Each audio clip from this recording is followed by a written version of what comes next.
Hello students, welcome to my YouTube channel. और आज हम पढ़ने जा रहे हैं टेंसेस। टेंस जो है उसकी डेफिनेशन मैं आपको बता देता हूँ। It is a form of verb that shows the time of an action. मतलब क्या हुआ कि ये क्रिया का वह प्रकार है जो हमें किसी कार्य का समय बताता है। टेंस का डायरेक्ट मीनिंग टाइम नहीं होता है। ये टेंस का डायरेक्ट मीनिंग होता है कि ये कार्य का समय बताता है हमें। कोई काम टाइम के अकॉर्डिंग कैसे हो रहा है वो चीज़ हमें टेंस के द्वारा पता चलता है। ठीक है, तो डायरेक्टली अगर कोई आपको बोलता है कि टेंस मीन्स टाइम है, टेंस मीन्स काल है, तो वो भी एक जगह पे सही है, लेकिन आपको ऐसे बोलना है कि कार्य का समय बताएगा टेंस। ये जो है टेम्पस वर्ड से बना है। टेम्पस एक वर्ड है, वहाँ से टेंस वर्ड को बनाया गया है। लैटिन वर्ड है, इसका मतलब टाइम होता है।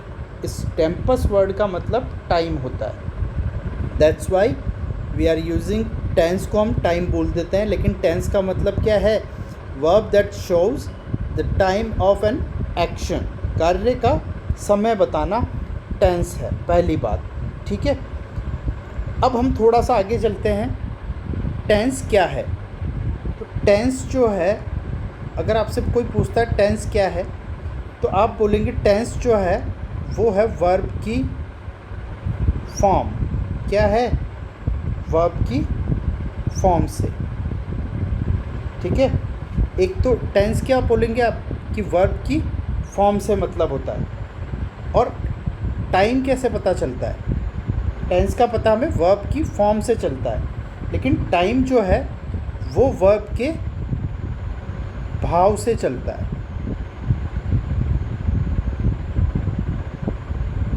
ठीक है, तो अब हम पहले पढ़ेंगे वर्ब्स। मतलब टेंस को समझने के लिए हमें पहले समझना पड़ेगा वर्ब्स को। तो वर्ब का मतलब क्या होता है? वर्ब जो है, ये वर्ब हम पढ़ेंगे, और वर्ब का मतलब क्या होता है वो मैं आपको बिल्कुल बताने जा रहा हूँ, और हम थोड़ा सा ढंग से पढ़ेंगे। आप बिल्कुल बने रहिए हमारे साथ। और अगर आपने अभी तक हमारे चैनल को सब्सक्राइब नहीं किया तो सब्सक्राइब कर लीजिए, क्योंकि जो वीडियोस आएंगे वो आपको मिल नहीं पाएंगे सब्सक्राइब आप नहीं करेंगे तो। और बहुत बढ़िया तरीके से हम पढ़ने जा रहे हैं, आप बने रहिए। और अपने दोस्तों के साथ शेयर करना ना भूलिए अगर आपको वीडियो पसंद आता है तो। नहीं पसंद आता तो मत कीजिए, कोई दिक्कत नहीं। अब जो वर्ब्स है, वो वर्ब्स हमारे यहाँ पे दो टाइप की वर्ब्स हम पढ़ते हैं। दो टाइप्स की वर्ब्स कौन सी?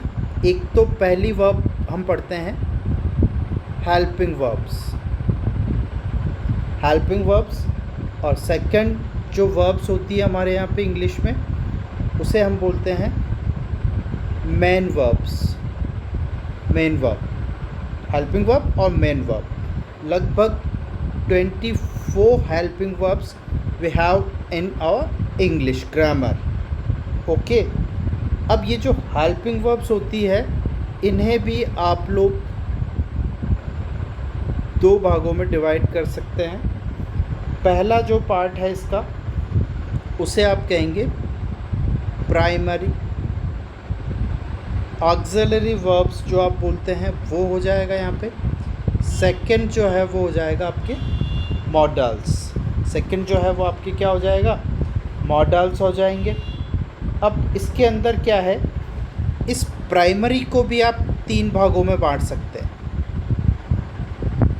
प्राइमरी को भी आप तीन भागों में बांट सकते हैं। चलिए ऐसे नहीं करेंगे, अब इसको ऐसे ही लिखते हैं। ये जो प्राइमरी वर्ब्स है, इसे भी आप तीन भागों में बांट सकते हैं। ठीक है, इसे भी आप तीन भागों में बांट सकते हैं। पहला भाग कौन सा है? प्राइमरी एक्सिलरी वर्ब्स का पहला जो भाग है वो है बी फॉर्म। बी बोलेंगे आप इसको, बी। सेकंड जो है वो है डू फॉर्म, मतलब डू। और थर्ड जो है वो है हमारे have. So you can say like कि प्राइमरी जो वर्ब्स है, हेल्पिंग वर्ब्स है, उन्हें हमने तीन भागों में डिवाइड कर दिया है, बी, डू और हैव। क्लियर? अब जो मॉडल्स है, मॉडल्स भी हम पढ़ते हैं सर, बिल्कुल बहुत सारे मॉडल्स आप जानते भी होंगे, है ना। ये वो वाले मॉडल्स नहीं है जिन्हें आप जानते हैं या टीवी पे देखते हैं, ये मॉडल्स है। सॉरी, मैंने खुद ने स्पेलिंग गलत लिख दी यहाँ पे, है ना। तो ये स्पेलिंग जो है ये मॉडल्स नहीं है, ये है मॉडल्स। क्या बोलते हैं इनको? Model, MODAL, model. वो मॉडल अलग है, मॉडल्स जो है वो होते हैं प्रेजेंट फॉर्म में और पास्ट फॉर्म में। दो फॉर्म्स होती है मॉडल्स की, प्रेजेंट फॉर्म और पास्ट फॉर्म। सिंपल है, बहुत सिंपल है, आप सिंपल वे में आप समझते जाइए, मज़ा आता जाएगा आपको। टेंशन लेनी नहीं है, बिल्कुल सिंपल तरीके से हम इंग्लिश समझेंगे, ठीक है। तो मैंने क्या बताया आपको, verbs, we have two types of verbs. First is helping verb, second is main verb. Helping verbs को हमने दो पार्ट्स में डिवाइड किया है, प्राइमरी एंड मॉडल्स। प्राइमरी को तीन पार्ट्स में डिवाइड किया है, बी, डू एंड हैव। अब जो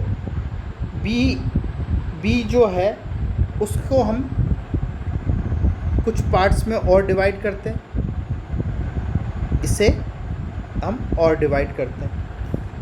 तो पहला बी को जो डिवाइड करते हैं उसमें पहला पार्ट निकल के आता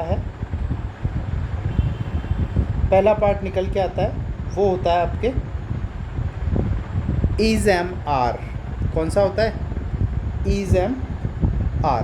बी जो है वो, उसे हम दो टाइप से डिवाइड कर सकते हैं। First is, second is am and third is are, is am are.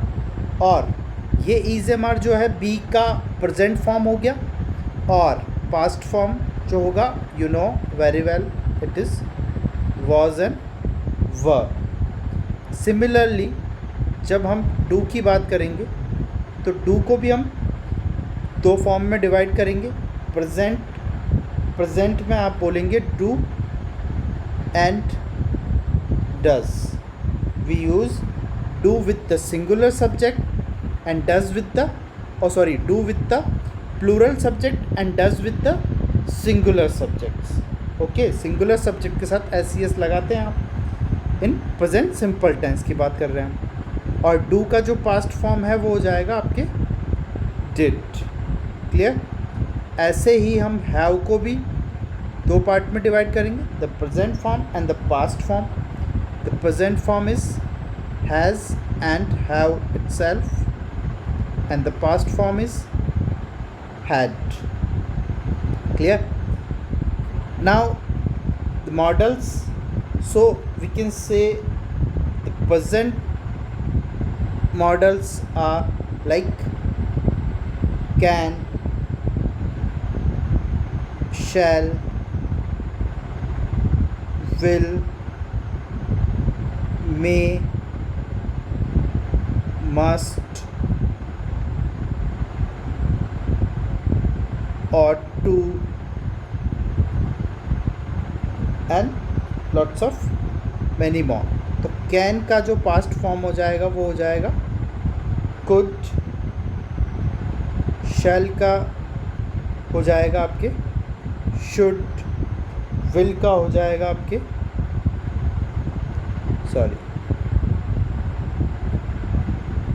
Would. और मे का हो जाएगा माइट। और ऐसे ही चलता रहेगा। क्लियर? ऐसे ही आगे चलता रहेगा।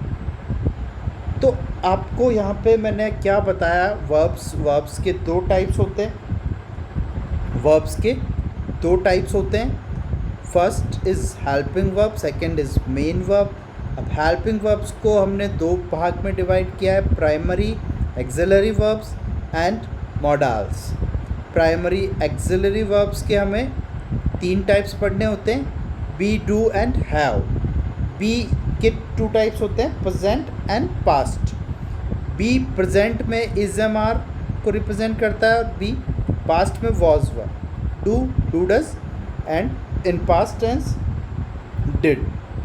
एंड हैव के लिए हम हैज़, हैव और हैड का यूज़ करते हैं। और मॉडल्स में जो प्रेजेंट मॉडल्स है can, should, will, may, must, ought to and lots of, और इनका जो पास्ट फॉर्म हो जाएगा वो हो जाएगा कुड, शुड और वुड और माइट। मे का माइट हो जाएगा। क्लियर है? अब आगे देखिए, आगे देखिए अब क्या है। इससे आगे जो हम बात करेंगे वो बात करेंगे हम सेंटेंस की। अब हम बात करेंगे सेंटेंस की। तो सेंटेंस में क्या होता है बच्चों,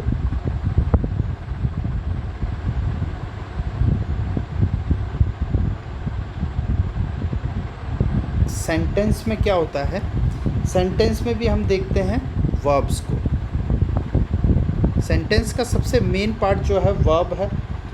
वर्ब भी जो है दो टाइप की यहाँ चलती है, फिर से हेल्पिंग वर्ब और मेन वर्ब। अब जो मेन वर्ब्स है, मेन वर्ब्स जो है उन्हें हम देखेंगे। मेन वर्ब्स जो है उनका फॉर्म चेंज होता है, उनका फॉर्म चेंज होता है। ठीक है, हेल्पिंग वर्ब जो हमने लिखी है ऊपर वो वैसी की वैसी रहेगी हमेशा, लेकिन मेन वर्ब की फॉर्म चेंज होएगी। फॉर्म चेंज किस हिसाब से होती है, जो वर्ब्स के जो फॉर्म चेंज होते हैं, तो वर्ब टू टाइप्स की होती है। एक तो रेगुलर और इर्रेगुलर, रेगुलर और ईडी और इर्रेगुलर। अब रेगुलर के अंदर क्या आ जाएगा, जब आप सेकंड थर्ड फॉर्म बनाएंगे तो आप ईडी लगाएंगे। ठीक है, ईडी लगाएंगे। ठीक है, अगर आप ईडी लगा रहे हैं या आप पीटी लगा रहे हैं या आप टी लगा रहे हैं, तो ये जो वर्ब की फॉर्म चेंज होगी सेकंड थर्ड में, इसे आप बोलेंगे रेगुलर। और जब आप ईडी, पीटी और टी नहीं लगा रहे हैं तो इसको बोलेंगे इर्रेगुलर वर्ब्स। ठीक है, अब देखो इसके एग्जांपल देखते हैं क्या होगा। यहाँ पे रेगुलर वर्ब्स का जो एग्जांपल रहेगा उसमें क्या आप लिखेंगे, प्ले। सो प्ले का बन जाएगा प्लेड, लग गया ED, so it is called the regular verbs. Regular main verbs जिसका सेकंड थर्ड फॉर्म ईडी लगा करके चेंज हो जाता है, बन जाता है। Clear? Played, played, second first form, second form and third form is also same, played, play, played, played. Clear? और रेगुलर जो वर्ब्स होगी उसमें आप क्या यूज़ करेंगे, उसमें जैसे कि गो हो गया, इट इज़ फर्स्ट फॉर्म, गो की सेकंड फॉर्म went, और the third form is go, went, gone। तीनों फॉर्म्स अलग अलग है, यहाँ पे लास्ट के दो फॉर्म सिमिलर है और ईडी लगा करके उसको हमने चेंज कर दिया। तो वो आप रेगुलर और इर्रेगुलर दो फॉर्म्स के अंदर चेंज कर सकते हो। ठीक है, तो ये जो है सिंपल सा फंडा है, तरीका है, आपको कुछ भी नहीं करना है। अब हम बात करेंगे टेंसेस की। अब हम बात करेंगे टेंसेस की। अब हम टेंस पे चलेंगे, है ना। टेंस पे हम चलेंगे उससे पहले मेरा एक सजेशन है कि आप जो है ना मेन वर्ब्स की फर्स्ट, सेकंड और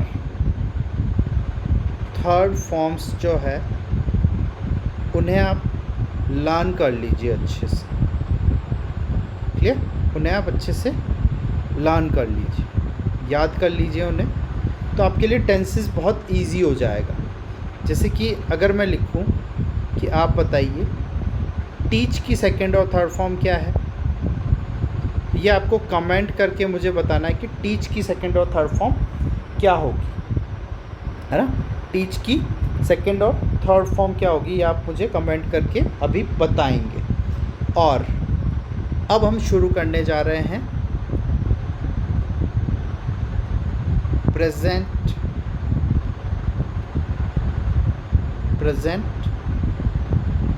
सिंपल टेंस, है ना।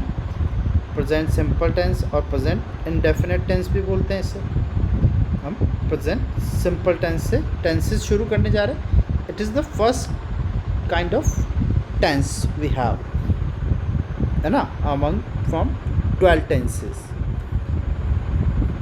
तो इसमें हम क्या पढ़ते हैं, हिंदी जो सेंटेंसेस आप पढ़ते हैं उसमें वो सेंटेंसेस के लास्ट में आपको मिलेगा ता है, ती है,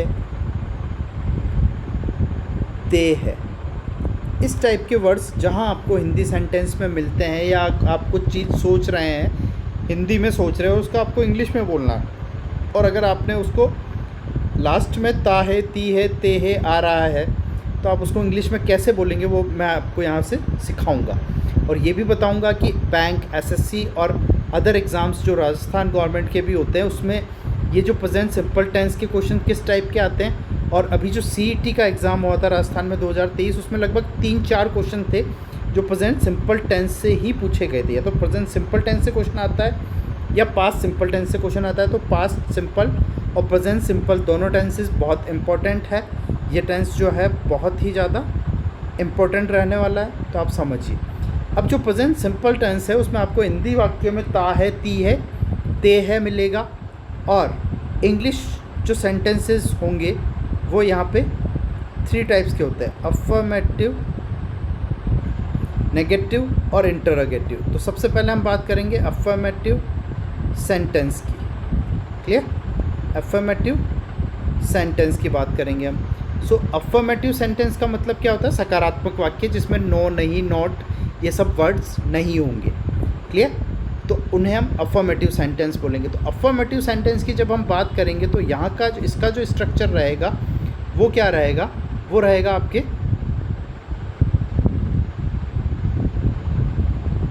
सब्जेक्ट प्लस वर्ब की फर्स्ट फॉर्म। हमेशा देखिए प्रेजेंट सिंपल टेंस जो पहला टेंस है उसमें हमें वर्ब की फर्स्ट फॉर्म ही काम में लेनी है ऑलवेज। इस बात को आप बिल्कुल लिख लीजिए। लेकिन प्रेजेंट वर्ब की फर्स्ट फॉर्म के साथ में आपको लगाना है एस या ई एस। इट डिपेंड्स कि एस ई एस लगेगा नहीं लगेगा, कैसे डिपेंड कर रहा है वो मैं आपको आगे समझाऊंगा। Plus object and full stop, बस। So the structure for the present simple tense affirmative kind of sentences is subject plus verb की first form with s और es plus object। केवल इतना सा स्ट्रक्चर आपको ध्यान रखना है। अब देखिए इससे कैसे सेंटेंसेस कैसे बनेंगे उस पर हम बात कर लेते हैं, है ना। तो जो आप बोलते हैं कोई भी चीज़, तो वहाँ पे क्या होगा, यहाँ पे क्या होगा, या तो वर्ब की फर्स्ट फॉर्म अकेली आएगी या वर्ब की फर्स्ट फॉर्म के साथ में हम एस और ई एस लगाएंगे। 2 चीज़ें मैंने बोली। तो एक तो पहली बात आप ये करेंगे कि सर वर्ब की फर्स्ट फॉर्म के साथ में आप एस ई एस लगाने को बोल रहे, एक बार नहीं लगाने को बोल रहे। जब नहीं लगाएंगे तो वो केस क्या रहेगा, तो जब नहीं लगाएंगे तो वो केस रहेगा जब हमारे पास सब्जेक्ट जो है वो रहेगा, प्लूरल सब्जेक्ट रहेगा। प्लूरल सब्जेक्ट रहेगा, सब्जेक्ट प्लूरल रहेगा, तब हम वर्ब की फर्स्ट फॉर्म को ही यूज़ करेंगे केवल। मतलब क्या हुआ, प्लूरल सब्जेक्ट कौन से होते हैं, प्लूरल का मतलब होता है बहुवचन। बहुवचन में सब्जेक्ट आप काम में लेंगे आई, वी, यू एंड दे, और किन्हीं 2 या 2 से अधिक व्यक्तियों के नाम। और यहाँ पे वर्ब की फर्स्ट फॉर्म के साथ में एस ई एस कब लगाएंगे आप, जब आपका सब्जेक्ट जो है, ये सब्जेक्ट एस, सब्जेक्ट जो है वो सिंगुलर काइंड ऑफ होगा। सिंगुलर सब्जेक्ट जब आप काम में लेंगे, सिंगुलर सब्जेक्ट में क्या आता है, ही, शी, इट और the name of any one person only. एक आदमी का नाम जब आएगा तो वर्ब की फर्स्ट फॉर्म के साथ हम एस लगाएंगे, और जब बहुत सारे लोगों के नाम लिखे होंगे तो एस नहीं लगाएंगे। आपको ये ध्यान रखना है, सिंपल, ठीक है। तो ये चीज़ आपको क्लियर करके रखनी है बिल्कुल। और आगे देखिए अब क्या करते हैं हमने कहा कि वर्ब की फर्स्ट फॉर्म आएगी जब प्लूरल सब्जेक्ट है आई वी यू दे, और वर्ब की फर्स्ट फॉर्म के साथ एस लगा दीजिए जब सिंगुलर सब्जेक्ट है, मतलब ही शी और इट। क्लियर। अब आगे देखिए क्या होता है टेंस में, एक एग्जाम्पल से हम समझते हैं। एग्जाम्पल लेते हैं, सिंपल सा एग्जाम्पल लेते हैं। मैंने लिखा मैं रोज़ाना क्रिकेट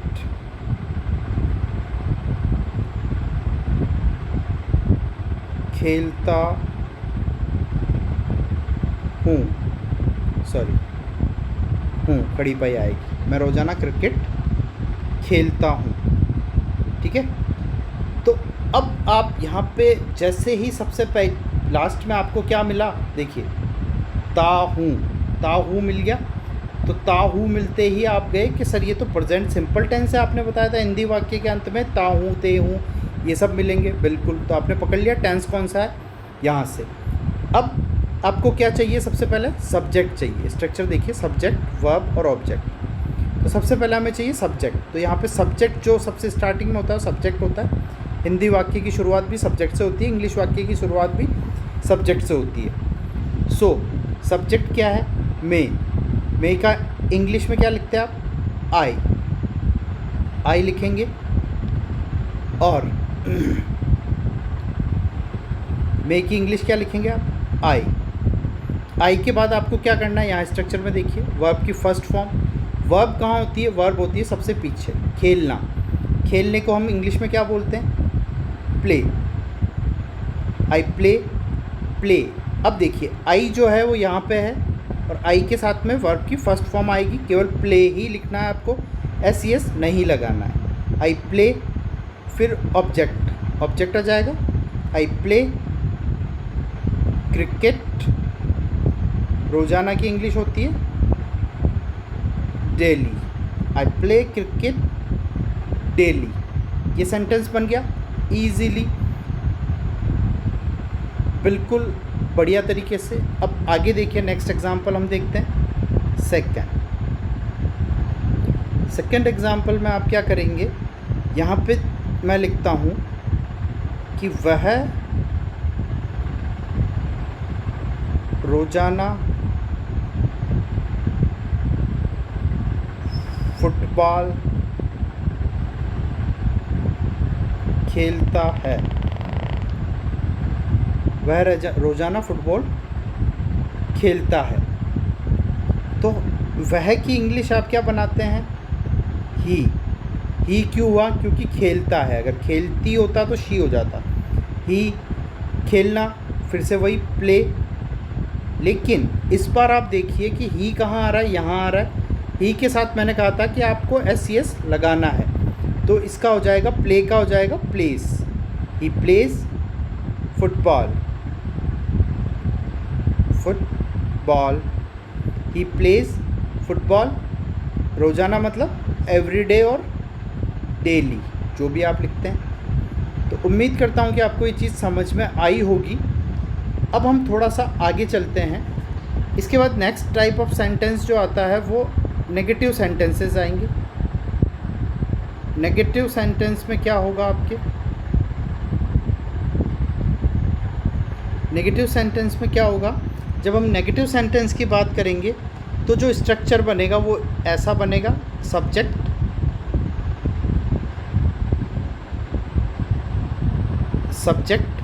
प्लस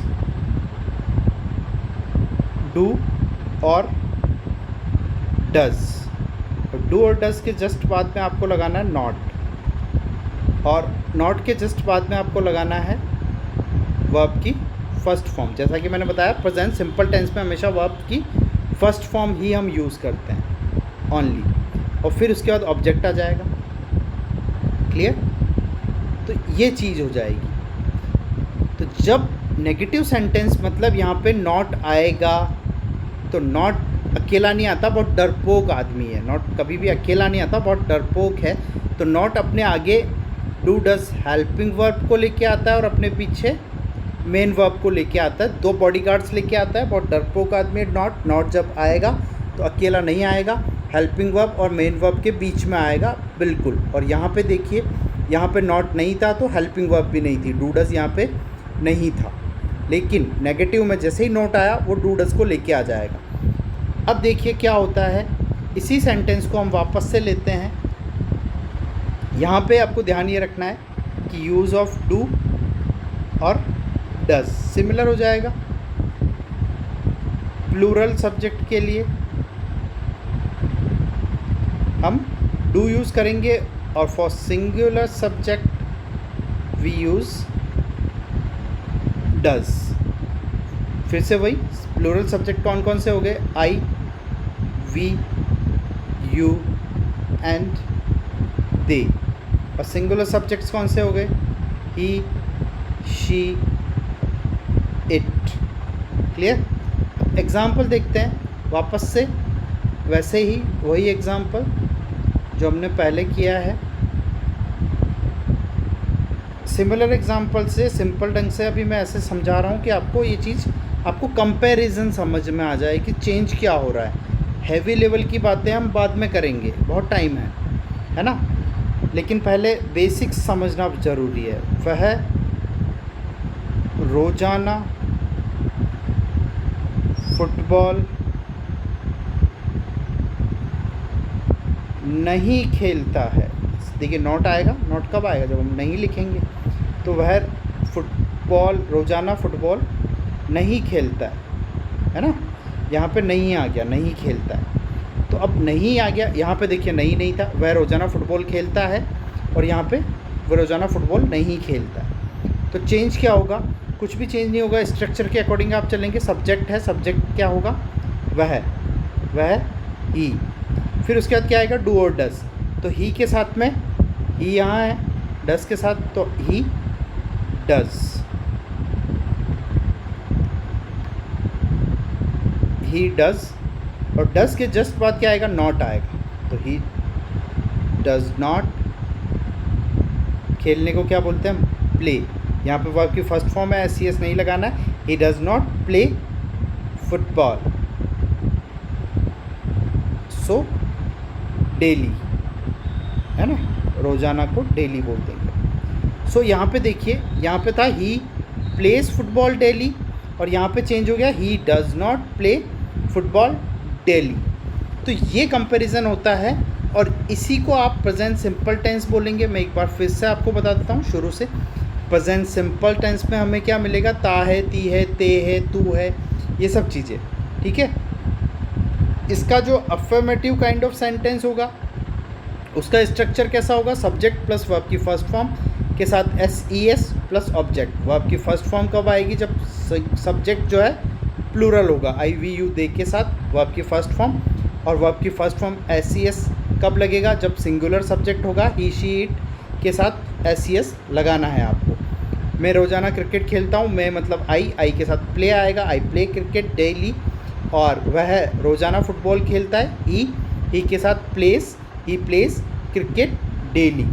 नेगेटिव सेंटेंस में क्या होगा, subject plus do does plus not plus verb की first form plus object. Helping verb और मेन वर्ब के बीच में हमेशा नॉट आता है। Do for plural subject and does for singular subject, he, she, it and plural subject is I, we, you, they.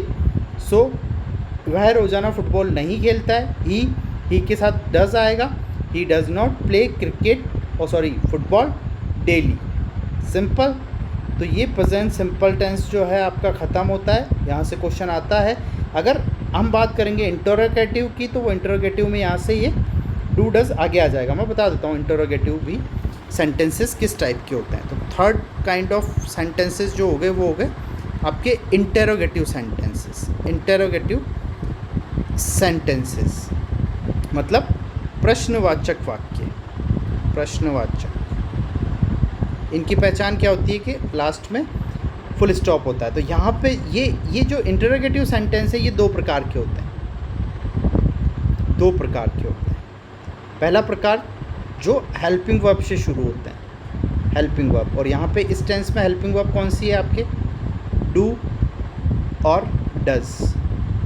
Do does जब आगे आ जाएगा तो आप समझ जाएंगे कि ये इंटरोगेटिव सेंटेंस है, प्लस सब्जेक्ट प्लस वर्ब की फर्स्ट फॉर्म प्लस ऑब्जेक्ट, और यहाँ पे क्वेश्चन मार्क होगा पीछे, बिल्कुल ये भी इसकी एक पहचान है, ठीक है। उसके बाद के, और ये सेकंड टाइप क्या लिखा मैंने, इंटरोगेटिव सेंटेंस का सेकंड टाइप है, क्या है ये है कि सर ये वाले जो वर्ड्स है वो WH वर्ड से शुरू होंगे, WH word plus do does plus subject plus verb की फर्स्ट फॉर्म प्लस ऑब्जेक्ट, और यहाँ पे क्वेश्चन मार्क आ जाएगा। ये दो प्रकार होते हैं इंटरोगेटिव सेंटेंस के। अब आप कहेंगे सर क्या फ़र्क है, तो देखिए पहला प्रकार जो है वो हम कहाँ काम में लेंगे, इस क्वेश्चन का आंसर जो है वो मिलेगा येस और नो में, वहाँ पे हम हेल्पिंग वर्ब से शुरुआत करेंगे, और जिस क्वेश्चन का आंसर कुछ नाउन है वो क्वेश्चन WH वर्ड से शुरू होंगे। देखते हैं एग्जाम्पल, ठीक है, एग्जाम्पल देखते हैं, स्ट्रक्चर यही चलेगा। एग्जाम्पल लिखता हूँ मैं, क्या आप रोज़ाना चाय पीते हैं, क्या आप रोज़ाना चाय पीते हैं। तो क्या की अंग्रेजी आप कहेंगे सर क्या की अंग्रेजी, तो हमें पता है वाट होती है, तो यहाँ पे वाट नहीं लिखना है, अगर आपने वाट लिख दिया तो आपकी वाट लग जाएगी। आपको सबसे पहले चेक करना है कि क्या आप रोज़ाना चाय पीते हैं। अगर कोई हमसे ऐसा पूछेगा क्या आप रोज़ाना चाय पीते हैं, तो इसका आंसर आप क्या देंगे, येस और नो में देंगे या कोई चीज़ नाउन को बताएंगे आप। तो अगर कोई आपसे पूछेगा क्या आप रोज़ाना चाय पीते हैं, तो आप बोलेंगे हाँ पीते हैं या नहीं पीते हैं, ठीक है, हाँ या ना में आंसर आएगा। आंसर किस में आएगा, हाँ या ना में। तो ये जो सेंटेंस है ये हेल्पिंग वर्ब से शुरू होगा, और इस टेंस में जो हेल्पिंग वर्ब है वो डिपेंड करती है आपके सब्जेक्ट पर। तो सब्जेक्ट क्या है, यू के साथ में क्या आता है, डू आता है या डज आता है, तो यू के साथ में जो है डू आता है, तो यू के साथ आप डू लगाएंगे, लेकिन डू वो आगे आ जाएगा, तो यहाँ पे यू छोटा कर दीजिए। डू यू पीते हैं, पीने को क्या बोलते हैं, ड्रिंक। बट चाय और कॉफ़ी जब की बात आती है तो हम ड्रिंक यूज़ नहीं करेंगे, ड्रिंक भी आप लिखेंगे तो भी सही होगा, बट थोड़ा सा आप इसको ऐसे लिखेंगे, do you take tea daily, do you take tea daily, क्या तुम रोज़ाना चाय पीते हो, तो आप कहेंगे नहीं मैं रोज़ाना चाय नहीं पीता हूँ, या हाँ मैं रोज़ाना चाय पीता हूँ। अगर ये क्वेश्चन ऐसे नहीं होके ये पूछा जाता आपसे, आप रोज़ाना क्या पीते हो, आप रोज़ाना क्या पीते हो, तो अब देखो यहाँ पे चेंज हो गया, आप रोज़ाना क्या पीते हो। अब इसका आंसर देखो, आप रोज़ाना क्या पीते हो, अगर मैं आपसे पूछूँ आप रोज़ाना क्या पीते हो, तो आप फिर नाम लेंगे कोई चीज़ का, सर दूध पीते हैं, चाय पीते हैं, जूस पीते हैं, लस्सी पीते हैं, शिकंजी पीते हैं, या कुछ और भी चीज़ें जो आप पीते हो, है ना, वो सब चीज़ें। तो यहाँ पे कुछ नाउन आएगा, मैंने क्या कहा, नाउन। तो जब नाउन आएगा तो WH वर्ड से शुरुआत करेंगे, तो यहाँ पे इस क्या की अंग्रेजी क्या होगी, व्हाट, है ना, व्हाट। अब व्हाट के बाद में देखो स्ट्रक्चर देखो, मैंने भी गलती कर दी, डू और डज आएगा, और यहाँ पे क्या है, आप सब्जेक्ट बनेगा तो यू आएगा, यू के साथ में डू आएगा। What do you drink, what do you drink, तुम क्या पीते हो, what do you drink daily, what do you drink daily, आप रोज़ाना क्या पीते हो, आप रोज़ाना क्या पीते हो।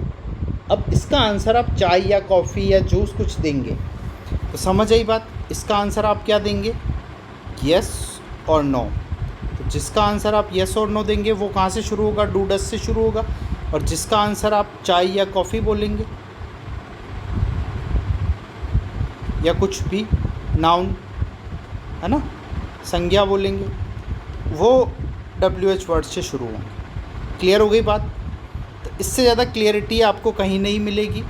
और अगर अब भी आपका मन इस चैनल को सब्सक्राइब करने का नहीं कर रहा है तो भी कोई दिक्कत नहीं है और सब्सक्राइब करेंगे तो अच्छा रहेगा आप ही के लिए, ताकि आपको आने वाले और वीडियोस मिलते रहे।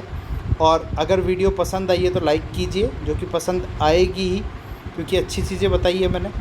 और अपने दोस्तों के साथ शेयर करना ना भूलिए, क्योंकि आप दूसरों का अच्छा करेंगे तभी भगवान आपका भी अच्छा करेंगे। थैंक यू सो मच, बने रहिए हमारे साथ ऐसे ही और अप्रिशिएट करते रहिए हमें। धन्यवाद।